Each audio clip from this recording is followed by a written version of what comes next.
Hello! It's time to summarize chapters 5, 6, and 7 of The Outsiders. Now this is starting to get really interesting. So some of these parts happened that were super exciting. So Johnny and Ponyboy, they killed someone. Really, Johnny was the person that killed someone. Remember that part? They had a gang show up when they were walking home. About 5 people against Johnny and Ponyboy, and somebody held Ponyboy's head underwater. He couldn't breathe, he thought he was going to drown, and Johnny stabbed Bob a Soch in the back, and it killed him. There's blood everywhere, he bled out. They were shocked and confused and didn't know what to do, so they ran and got money and a gun from Dally. They hopped on a train and then jumped off and found an old country church. When that was all done, they decided that they need to cut their hair and change their clothes so they would match the descriptions. It's really important to talk about cutting of their hair and changing their looks because their hair is a huge part of their identity. Really, both boys had talked about how important it was to have that hair. They might not have money, they might not have a good house at home, our lifestyle, our family is supportive, but they did have their hair. And it looked good. And it was a huge part of their identity, so if it was shaved off, they would miss part of themselves. And really, that part is involved with lots of different histories and cultures. For example, Native Americans, when white people came into their land, the white people took away their children and set up residential schools just for Native American children. One of the first things they did was shave their heads. And if you ask Native Americans about their hair and the culture, you'll find out it's very important. Some tribes will only cut their hair if they're showing mourning, like if somebody very close to them has died, like their family or someone they're in love with. It shows that they are grieving both inward and outwardly. So if they shave their head without reason, it's a huge deal and a huge part of their culture. Other people have similar cultural importance with hair. So suppose if you go to like a different community and you see somebody in the black community. Before, white people would go and shave off black people's heads in the South. It's a type of racism to make them more white, to assimilate into white culture and make their hair look like our hair. Really, there's a good documentary out there that compares the good and the bad. I can't quite remember the name of it, but it's something like that. It's really fascinating how people look at different kinds of hair and how they associate it with a good person or a bad person. Anyway, Johnny and Ponyboy cut their hair and dyed it a different color. Johnny decided he can't dye his hair because his skin is too tan and it wouldn't look right. But Ponyboy had more dark blonde or a little bit of reddish colored hair, so it would match a little bit better. They used bleach to dye his hair and a knife to cut their hair short. They also washed all the grease out of their hair. So remember, their gang is called the Greasers. And that part is really important with their label. It's their identity, it's what they looked like. And that part of the book is really sad. They're losing a huge part of who they are, and they're disconnected with others and their gang. So during those 5 days at the church, it was really cold. They didn't eat a lot. They didn't use a lot of money. They went to go to the food store once to buy a week's worth of supplies and came back and stayed in the church and hid. And during that time, those 5 days, they tried to waste the time. So they would watch sunrise and sunset, they would chat, tell stories. Johnny wasn't really smart with school. It takes him a long time to process information. However, he did buy a book called War and Peace for them to read together. That book is a very old book that talks about the Civil War. And there are some parallels with this story. It has some romance, it obviously has fighting with the Civil War. And honestly, I haven't read that book. And I've never tried to read that book before. A few of my friends mentioned that it's one of those must-read books, but I haven't done that yet. Maybe during this stay-at-home thing I'll try to read it. We'll see. So every day, they read part of that book while they're just sitting there waiting. They're waiting for Dally to come back, because he mentioned he was going to come back soon, check on them, bring more food and money and clothes and everything. So 5 days later, Dally finally showed up. Dally said, "Oh, I'm so happy you guys are alive. The gang really misses you and are worried about you and hope you're okay." And he had a letter written by Soda Pop. And Soda knew that Dally knew where Johnny and Ponyboy went, but also knew that Dally would never say anything. He was really good at keeping that information confidential. Mm-hmm. So Ponyboy realized that his brothers actually miss him. So the three boys decide to go out to eat. And Johnny decides that he's going to confess and probably go to prison. The reason why he wanted to confess is that Dally explained more of what's been happening at home, and it surprised the boys. Some people even decided to go to the police and explain what happened. One of those people is Randy. He was one of the Socs. He was the guy who owns the blue Mustang and beat up Johnny that one time and also attacked Ponyboy. He went and admitted and said that it was in self-defense and they were trying to save Ponyboy. He didn't mean to kill Bob, but that's what happened. So, do you remember the girl Cherry? She also went to the police and explained the situation, that her boyfriend tried to kill Ponyboy by drowning him in the water.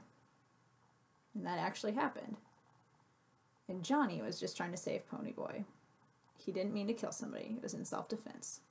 So all these different people had gone to the police, and Johnny decided he's going to confess because he doesn't have any other illegal activity on his record.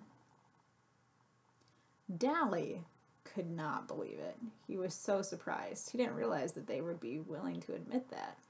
He thought, nah, if you go to jail, whatever. If you run away from the law, that's fine too. So remember, Dally grew up in New York.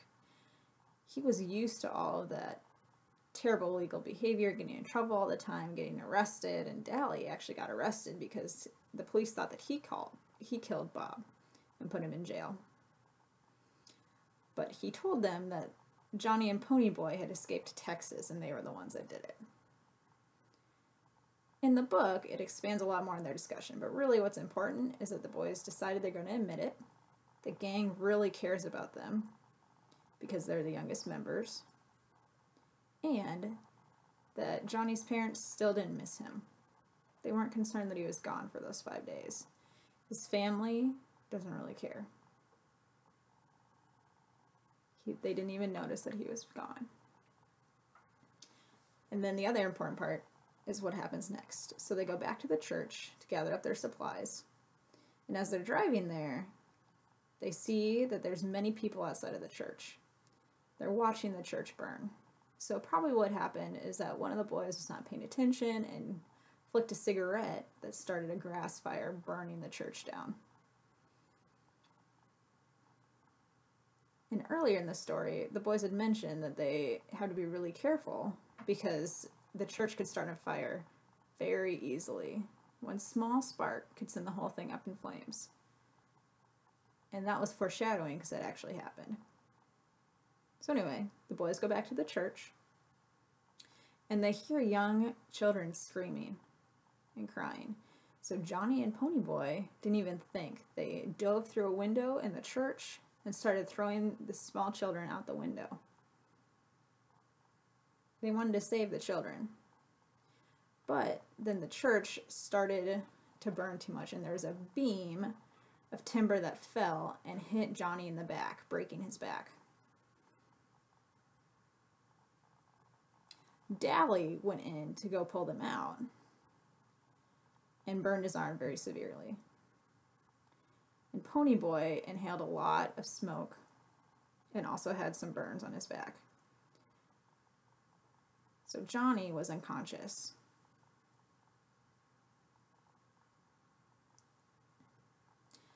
Dally had to stay in the hospital for 3 days because of the very severe burn that was on his arm.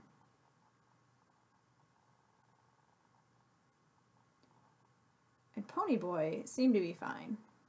He was sitting with this man that worked in the ER. His name was Jerry. He's also an EMT. He was the guy that drove the ambulance. And Ponyboy was explaining the story, how they killed Bob and then had to escape and stayed in the church for 5 days and then finally decided to go admit everything that happened. So he gave that whole story, and Jerry was like, no, I think you're fine. You're not going to go to jail because it was in self-defense.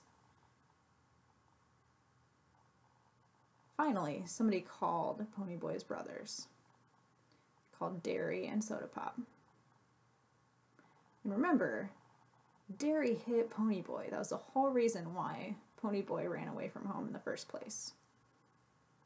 So the two brothers arrived at the hospital, and Soda Pop hugged Ponyboy so much and so tight. And then he looked at Derry. And Derry started crying and apologizing. I'm never going to hit you again. I thought I lost you like I lost Mom and Dad. It's such a sweet moment. That part always makes me cry when I read this part of the book. Really, Ponyboy realizes that his brothers loved him the whole time. And if they didn't say, I love you, it still meant they loved you. Like Derry, whenever he was upset and yelling at him, was because he cared so much. Anyway, Johnny is still not awake. They're just going to leave him there for a little bit to see if he will make it. Regardless, he will be crippled in a wheelchair for the rest of his life. We don't know if he has infection or how severe his burns are. All we know is he's still unconscious. Dally could go home after 3 days.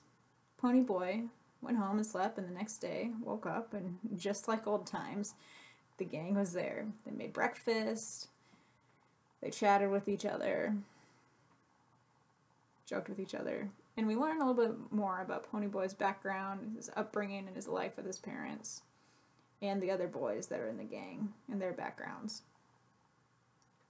Later, they go to the gas station because they have to drive to the hospital to visit Dally and Johnny. And they stop and see Randy. And remember Randy, he's the Soch who owns the Blue Mustang. And he wanted to chat with Ponyboy. So they go and they chat. And Randy explains that there's going to be a big rumble between the two gangs. But really, these two gangs, will any of them win? No. Both of them will lose. People are going to get hurt. Some people might even die. And what's the purpose of it? All this fighting is without reason. So Randy already knows he's not going to fight in the rumble. He's done. It's not really you against me anymore. It's just a fight for fighting. So Randy apologizes and said that he agreed to go to the cops and that he told them the truth and that they're not going to see him showing up at the rumble. He's going to back out. So Ponyboy is just kind of considering all of this and realizes that the Soches and the Greasers are the same. Really, the only difference is how much money they have in their background and they're growing up. Both are teenage boys, both have family differences and other situations, blah, blah. They're really similar. And that's what happened in chapters 5, 6, and 7. There's some more other in-depth discussions that are in there, but this is what is the most important during these chapters. So we'll see what happens next. Be ready and prepare your heart, because it gets pretty serious.